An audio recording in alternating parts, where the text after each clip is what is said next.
Sveiki visi, šiandien sveikinu servise 007 iš Landerenzo dujinės įrangos montavimo dirbtuvių, norėdamas pristatyti ir pademonstruoti, kiek rečiau sutinkamą Infiniti FX35 automobilį 2011 metų V6 3,5 varikliukas, dokumentuose 211 kW, bet jau ten kelios versijos ėja, tai sunku tiksliai gal pasakyti, nes ten dažnai būna dokumentuose nebūtinai tiesa.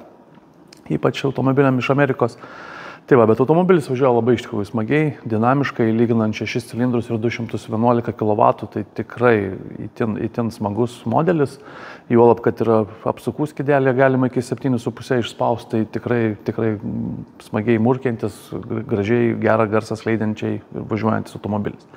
Na, jam aišku, sumontavom kokybišką Landerenzo sistemą ir trumpai apie ją. Na, variklio skyriuje, jeigu kada teks pamatyti, mums teko matyti porą variklių su sumontuotom įrangom, tai tikrai vaizdelis būna pakankamai baisus, sudėtingas ir taip toliau. Tai čia irgi tam tikrų iššūkių yra nemažai, norint tą variklio skyrių turėti tokį patogų, gerai prieinamą, kaip kad yra padaryta dabar. Tai trumpai paaiškinsiu, kodėl. Pats valdymo blokas yra sumontuotas štai šitoje vietoje greta akumuliatoriaus. Dujiniai purkštukai yra sumontuoti po variklį dengiančių gaubtų. Gaubtas yra truputėlį pakeltas ant visų 4 tvirtinimo taškų, ant specialių guminių tokių įvorėlių, tam, kad puikiausiai laikytųsi ir tie purkštukai tilptų po to dangčio.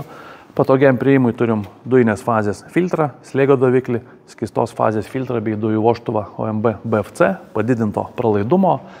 Tarp kitko turime ir 8 didžiausio našumo dujų magistralę, tiek be abejonės ir dujų pildymui, bet taip pat ir nuo baliono iki priekio per padidinto pralaidumo vožtuvą, kur dujų mūsų srautas keliauja iki dujų reduktoriaus. Dujų reduktorius Landerenzo LI10 Turbo Oversize, galingiausia ir našiausia šio reduktoriaus versija, yra sumontuota štai šitame kampe žemiau lempos. Na, viršui patys matot vietos, jeigu čia ir tą reduktorių padėsi, tai niekas nepadėkos čia nei oro filtrą keičiant, nei dar kažką darant. Taip kad tikrai tų prieimų teisingai padaryti yra pakankamai sudėtingai, tai be abejonės reikia ir posparnius, imti ratus ir padėti reduktorių, pravesti viską tvarkingai, taip toliau ir panašiai. Bet su žarnom išeinam irgi taip, kad niekam netrukdytume, kad prie nieko nekliūtų ir juo labiau, kad galėtume filtrus pasikeisti labai nesudėtingai ir paprastai. Tai vat, na, servise 007, kaip visada, darbai pagal aukščiausius kokybės standartus. Ką tai reiškia? Tai reiškia, kad šiai dienai rinkoje naudojame kokybiškiausias medžiagas prieinamas, specialias apsauginės gofras, laikiklius, spyruoklinės sąvaržas, teflonu dengtas naujo tipo žarnas, tam, kad nebūtų jokių kvapų variklio skyriuje.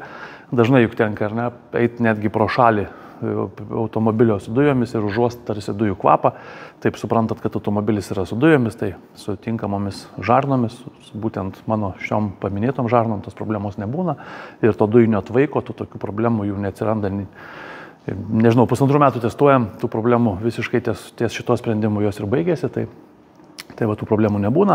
Na, visas dujinės įrangos laidynas taipogi yra adaptuotas konkrečiai šiam variklio skyriui. Jeigu mes pasižiūrėsim į originalų laidyną variklio skyriuje, pamatysime, kad laidai yra apsauginėse gofrose, tos gofros yra izoliuotos, identiškai yra ir pravesti mūsų laidai. Kiekvienas kontaktas be abejonės sulituotas ir apsaugotas termokembrikais. Prie akumuliatoriaus yra saugiklis, kurį instruktažo metu klientui parodysime, taip kad viskas atlikta pagal gamintojo reikalavimą. Tai tiek būtų apie patį variklio skyrių. Dujų perjungimo mygtuką sumontuojame taipogi apvalų su specialia tarpinėlė, pavadinkim, labai gražiai ir labai gerai jisai čia žiūrisi, iš tikrųjų šita vieta labai puikiai tam tinkanti. Dujų balionas yra sumontuotas atsarginio rato vietoje, pats atsarginis ratas į dėklą, viskas lygu gražu ir yra sumontuotas 62 litrų balionas. Dujų pildymas prie benzino užpildymo vietos, atsidarom, šitame kampuke mes turime pildymo adapterį, įsisukame į šitą vietą, atliekam dujų pildymą, atlikę viską uždarom. Tai va.